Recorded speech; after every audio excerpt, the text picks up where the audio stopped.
అమెరికాలో భారతీయుడు దారుణ హత్యకు గురయ్యాడు. ఓ వాషింగ్ మిషన్ గొడవ అతడి ప్రాణాలు తీసింది. ఏకంగా అతని కుటుంబం ముందే భారతీయుడిని కత్తితో నరికి చంపాడు ఉద్యోగి. డల్లాస్లో మోటల్ మేనేజర్గా నాగమల్లయ్య పనిచేస్తున్నాడు. అతని కింద పనిచేసే వ్యక్తి కోబాస్ విరిగిన వాషింగ్ మిషన్ వాడొద్దని కోబాస్కు నాగమల్లయ్య చెప్పాడు. లాంగ్వేజ్ ప్రాబ్లంతో మహిళకు చెప్పి అతనికి వివరించాలంటూ నాగమల్లయ్య చెప్పినట్టుగా తెలుస్తుంది. అయితే ఈ గందరగోళంతో రగిలిపోయిన కోబాస్ తన గదిలోకి వెళ్ళి కత్తితో వచ్చాడు. దాడికి ప్రయత్నించడంతో నాగమల్లయ్య పరుగులు తీశాడు. మల్లయ్యను రక్షించేందుకు భార్య కొడుకు ప్రయత్నించారు. వాళ్ళ ముందే నాగమల్లయ్యపై విచక్షణ రహితంగా దాడి చేశాడు. దాడిలో నాగమల్లయ్య తల తెగిపడింది. తలను చేతితో పట్టుకొని డస్ట్బిన్లో నాగమల్లయ్య తలను వేశాడు. ఇక పోలీసుల అదుపులో ప్రస్తుతం కోబాస్ ఉన్నట్టుగా తెలుస్తోంది. ఈ గొడవతో ఒకసారిగా ఆ వ్యక్తి అత్యంత కిరాతకంగా హత్య గావించబడ్డాడు. అమెరికాలో భారతీయుడి దారుణ హత్యతో ఒక్కసారిగా ఉలిక్కిపడ్డారు. అమెరికాలో జరిగిన డల్లాస్లో జరిగిన ఈ దారుణ హత్యతో ఒక్కసారిగా అక్కడ పోలీసులు వెంటనే అలర్ట్ అయ్యారు. వాషింగ్ మిషన్ విషయంలో జరిగిన గొడవ ఈ దారుణానికి దారితీసింది. కుటుంబ సభ్యులు చూస్తుండగానే ఓ భారతీయుడిని అతని కింద పనిచేసే వ్యక్తి కత్తితో తల నరికి చంపాడు.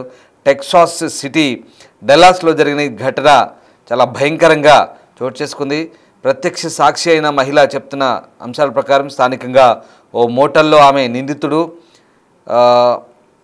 యోర్ధనీస్ కోబాస్ మార్టిన్ పనిచేస్తున్నాడు. ఓ గదిని శుభ్రం చేసిన టైంలో hotel manager Chandramouli Bob Nagamallaiah Cobos వద్దకు వచ్చి విరిగిపోయిన వాషింగ్ మిషన్ వాడొద్దంటూ చెప్పాడు. అయితే ఆ విషయాన్ని నేరుగా కోబాస్కు చెప్పలేకపోయాడు. భాష కాస్త ఇబ్బంది కావడంతో ఆ మహిళకు చెప్పి కోబాస్కు చెప్పమని సూచించాడు. అయితే ఈ గందరగోళంతో కోబాస్ రగిలిపోయాడు. నేరుగా తన గదికి వెళ్ళి బ్యాగ్లో ఉన్న కత్తితో వచ్చాడు. ఆ కత్తితో నాగమల్లయ్యపై దాడికి ప్రయత్నించాడు. దీంతో ఆయన ప్రాణాల కోసం పరుగులు తీశాడు. ఈలోపు మల్లయ్య భార్య కొడుకు రక్షించాలని చూసినా వారిని కోబాస్ పక్కకు తోసేశాడు. ఆ మోటల్ ఫ్రంట్ ఆఫీస్లో నాగమల్లయ్యపై విచక్షణ రహితంగా దాడి చేశాడు. ఈ దాడిలో నాగమల్లయ్య తల తెగిపడింది. అంటే ఎంత దారుణమైనటువంటి హత్య చేశాడో ఒకసారి మనం అర్థం చేసుకోవచ్చు. తర్వాత తలను కాలితో తనడంతో అది బయటకు దొర్లుకుంటూ వెళ్ళిపోయింది. ఆపై తలను చేత పట్టుకొని దగ్గరలోని ఓ డస్ట్బిన్లో పడేశాడు. చేతిలో కత్తితో ఉన్న కోబాస్ను చూసి బయట ఉన్న వాళ్ళు భయంతో దూరం జరిగారు. ఈ ఘటనలో హత్యానేరం కింద కోబాస్ను పోలీసులు అరెస్ట్ చేశారు. ఈ దారుణ ఘటనపై భారత రాయబార కార్యాలయం స్పందించి ఘటనపై దిగ్భ్రాంతి వ్యక్తం చేస్తూ బాధిత కుటుంబానికి సంతాపం ప్రకటించింది. నిందితుడు ప్రస్తుతం డల్లాస్ పోలీసుల కస్టడీలో ఉన్నట్టు తెలుస్తుంది. బాధిత కుటుంబానికి అవసరమైన సహాయం అందించేందుకు సిద్ధమంటూ ప్రకటించింది. ఇక చంద్రమౌళి బాబ్ నాగమల్లయ్య స్వస్థలం కుటుంబ నేపథ్యం వివరాలు తెలియాల్సింది. మరోవైపు అక్కడ మీడియా ఈ ఘటనను హైలైట్ చేయకపోవడంపై సోషల్ మీడియాలో విమర్శలు వినిపిస్తున్నాయి. ఇక ఈ నేపథ్యంలోనే ప్రస్తుతం ఈ ఘటనకు సంబంధించి అటు భారత ఎంబసీ కూడా ప్రస్తుతం ఆరా తీస్తున్న పరిస్థితి కనబడుతూ ఉంది. ఒక్కసారిగా అత్యంత కిరాతకంగా ఈ హత్య గావించారు. ఆ హత్య గావించబడ్డ వ్యక్తి నాగమల్లయ్యగా చెప్తున్నారు. మోటల్ మేనేజర్ చంద్రమౌళి బాబు నాగమల్లయ్యగా అతను చెప్తున్నారు. సో భాష సమస్యతో ఈ గందరగోళం అంతా చెలరేగినట్టుగా తెలుస్తుంది. సో మొత్తం మీద ఈ హత్యోదంతంతో ఒకసారిగా అమెరికాలో మరోసారి భారతీయుల రక్షణ సంబంధించిన చర్చ ప్రారంభమైంది. రైట్, మా ప్రతినిధి శివ జాయిన్ అవుతున్నారు. శివ, డల్లాస్లో జరిగిన ఈ ఘటనకు సంబంధించి ఇండియన్ ఎంబసీ ఏం చెప్తుంది, అలాగే అక్కడ పోలీసు అధికారులు ప్రస్తుతం ఆ నిందితుడిని అదుపులోకి తీసుకున్నారా? అసలు ఈ నాగమల్లయ్య ఎక్కడి వ్యక్తి, ఏంటి, ఆయనకు సంబంధించిన వివరాలు ఏమైనా తెలుసాయా?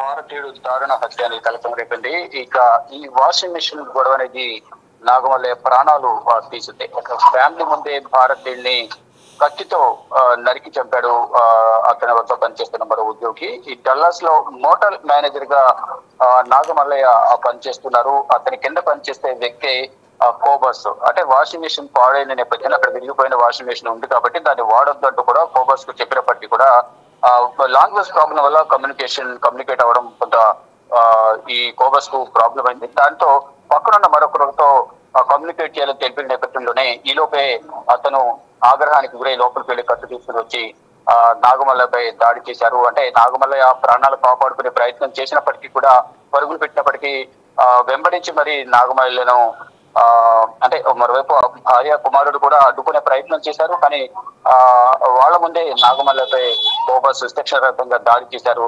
దాడిలో నాగమల్లయ్య తల తెగబడి ఆ తలను చేతితో పట్టుకునే డస్ట్బిన్ లో నాగమల్లె వేశారు. ప్రజెంట్ ఈ కోబస్ పోలీసుల అదుపులో ఉన్నారు. నాగమల్లెలకు సంబంధించిన డీటెయిల్స్ అయితే ఈ పోలీసులు, అమెరికన్ పోలీసులు సేకరిస్తున్నారు. ఈ కోబస్ బ్యాక్గ్రౌండ్ ఏంటి డీటెయిల్స్ అనేవి కూడా తెలుసుకుంటున్నారు. అంటే ఇదే వాషింగ్ మెషిన్ దగ్గర గొడవ వచ్చిందా, గతంలో ఏమైనా ఇద్దరి మధ్య విభేదాలు ఉన్నాయన్న కోణంలో కూడా ప్రజెంట్ కేసు నమోదు చేసి దర్యాప్తు చేస్తూ ఉన్నారు. Right, yes, thank you Shiva. So మొత్తం మీద ఈ హత్యపై భారత కాన్సులేట్ స్పందించింది. మల్లయ్య హత్య తమను దిగ్భ్రాంతికి గురి చేస్తున్నట్టు చెప్తున్నారు. నిందితుడిని పోలీసులు అదుపులో తీసుకున్నారని వెల్లడించింది. బాధిత కుటుంబ సభ్యులతో సంప్రదింపులు జరుపుతున్నామంటూ వారికి సహాయం చేసేందుకు సిద్ధమంటూ ఇండియన్ ఎంబసీ చెప్తున్న పరిస్థితి కనబడుతుంది. సో భార్య కుమారుడి ముందు అత్యంత కిరాతకంగా ఆ వ్యక్తి అతని మేనేజర్ను హత్య చేసిన ఘటన ఒకసారిగా కలకలం రేగింది. మీరు చూస్తున్న ఆ దృశ్యాలు, ఆ వ్యక్తి పారిపోయేందుకు ప్రయత్నిస్తున్నాడు, కానీ అతను చాలా కిరాతకంగా దారుణంగా హతమార్చాడు. అదిగో అవే ఆ సీసీటీవీ దృశ్యాలు. నాగమల్లయ్యను వెంటాడి మరీ కోబాస్ అనే వ్యక్తి చాలా కిరాతకంగా హత్య చేశాడు. ఇదంతా కూడా ఒక చిన్న గొడవ, వాషింగ్ మిషన్లో వచ్చిన గొడవ కారణంగానే ఇదంతా జరిగింది. భాషా సమస్య ఉండడంతో నాగమల్లయ్య నేరుగా చెప్పలేకపోయాడు. అతని ఇంకో మహిళా ఉద్యోగితే అతనికి చెప్పించే ప్రయత్నం చేశాడు. కానీ గందరగోళంలో ఆ కోబాస్ అనే వ్యక్తి ఏకంగా బ్యాగులోంచి కత్తి తీసి ఆ నాగమల్లయ్యను వెంబడించి వేటాడి మరీ కిరాతకంగా హత్య చేశాడు. హత్య చేసిన తర్వాత కత్తితో తల నరికాడు. తల వేరుపడడంతో తలని తన్నుకుంటూ ముందుకెళ్ళాడు.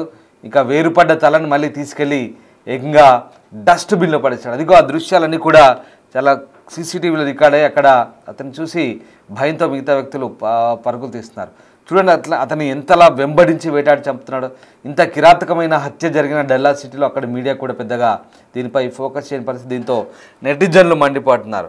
అమెరికన్ వ్యక్తులు కానీ లేదా అక్కడి సమూహాలకు సంబంధించి ఏదైనా చిన్నపాటి గొడవ జరిగినా అక్కడ పెద్దగా హంగామా చేసి హడావుడి చేసే అక్కడి మీడియా మాత్రం ఈ అంశంపై పెద్దగా పట్టించుకున్నట్టుగా కనబడట్లేదు. మొత్తం మీద ఈ దారుణ హత్యతో ఒకసారిగా ఇండియన్ ఎంబసీ కూడా స్పందించింది. ఆ వ్యక్తిని ప్రస్తుతం పోలీసులో అదుపులో ఉన్నాడని, మార్టినేజ్ అనే వ్యక్తి ప్రస్తుతం పోలీసులో అదుపులో ఉన్నట్టుగా చెప్తున్నారు. ప్రస్తుతం అతన్ని అరెస్ట్ చేసినట్టుగా చెప్తున్నారు. కేవలం విరిగిపోయిన వాషింగ్ మిషన్ను ఉపయోగించొద్దని చెప్పినందుకే ఈ గొడవ జరిగినట్టుగా తెలుస్తుంది. అయితే గతంలో ఇద్దరి మధ్య ఏదైనా గొడవలు ఉన్నాయా, లేదంటే ఆ వ్యక్తి డ్రగ్స్ ఏమైనా తీసుకున్నాడా, అంతా ఉన్మాదిగా ఎలా మారాడో, ఎందుకు హత్య చేశాడనేది తెలియాల్సింది. చిన్నపాటి విషయానికి ఇంత కిరాతకమైన హత్య చేయడం వెనుక ఏదైనా బలమైన కారణాలు ఉన్నాయని తెలియాల్సింది. అయితే భార్య బిడ్డల ముందే ఆ వ్యక్తిని అంత కిరాతకంగా హత్య చేశాడు. ఆ హత్య ఆపేందుకు వెళ్ళిన వాళ్ళని కూడా పక్కకు తోసేసి ఏకంగా తల నరికి చంపడం అనేది చాలా దారుణమైన ఘటన. ఈ ఘటనతో ఒక్కసారిగా ఈ సెప్టెంబర్ 10న ఇది డల్లాస్ నగరానికి తూర్పు వైపున ఉన్న శామ్యూల్ బొలేవార్డ్లోని డౌన్ టౌన్ మాబ్స్ మోటెల్లో ఈ ఘటన జరిగినట్టుగా చెప్తున్నారు. సో 37 ఏళ్ల యోర్డానిస్ కోబాస్ మార్టినేజ్ అతని దగ్గర పనిచేస్తున్నాడు.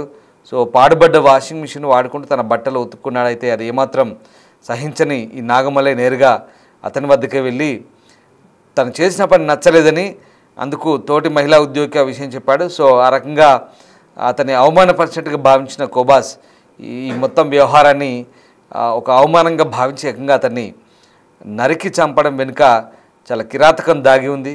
సో మొత్తం మీద ఈ వ్యవహారానికి సంబంధించి ప్రస్తుతం పోలీసులు ఆరా తీస్తున్నారు. విషయం తెలుసుకున్న హోటల్ సిబ్బంది ద్వారా విషయం తెలుసుకుని పోలీసులు హుటాహుటిన ఘటనా స్థలానికి చేరుకున్నారు. ప్రస్తుతం నిందితుడినైతే అదుపులోకి తీసుకున్నారు. ప్రస్తుతం ఇప్పుడు డల్లాస్ కౌంటీ జైల్లో క్యాపిటల్ మర్డర్ అభియోగంపై విచారణ ఎదుర్కొంటున్నాడు. అంతేకాకుండా రికార్డుల ప్రకారం ఇతనిపై వలస దాడి హోల్డ్ కూడా ఉంది. ప్రస్తుతం దాడి నిందితులకు సంబంధించిన కొన్ని ఫోటోలు సోషల్ మీడియాలో వైరల్ అవుతున్నాయి. అయితే ఈ హత్యతో ఒకసారిగా భార్య పిల్లలు ఒక్కసారిగా భయాందోళనకు గురయ్యారు. ఈ విజువల్స్ అన్నీ కూడా సీసీటీవీ కెమెరాలో రికార్డ్ అయ్యాయి.